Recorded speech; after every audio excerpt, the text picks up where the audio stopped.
City dwellers who talked to Addis Media Network appreciated the government's unceasing call for peace and reiterated there will be no real political, social or any other benefit to be gained by outweighing in gun barrels. They advocated for solid agreements between rival groups for the sake of inheriting a stable nation for the next generation.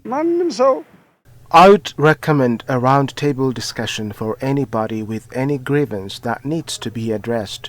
Yet I would also like to appreciate the government's open-handedness for peaceful means. City residents recalled Ethiopia as a country of great legacy that is mostly rooted in solidarity, not in domestic insurgencies, and hence any dissenting inclination shouldn't entail armed conflict but a close discussion to resolve the disparities. Our forefathers inherited this great nation of ours by devoting their lives and sacrificing all their belongings to protect from foreign aggressors. Hence, we shouldn't combat each other through armed rebels. It has no benefit at all.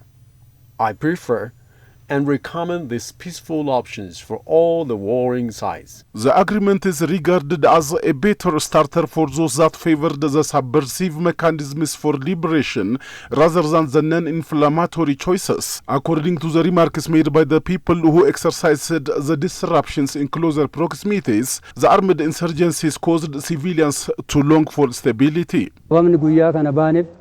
We're here for the sake of peace. We're thirsty of peace more than the feeling for drinking water. We've been freezing due to lack of peace more than the extent we feel when we lack clothing.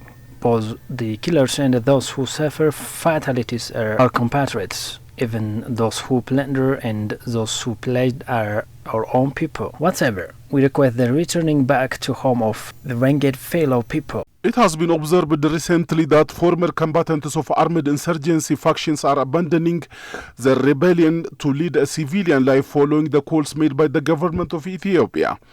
The peace agreement signed by the government and the former Oromo Liberation Army combatants recently showcases the reality as being one among the many.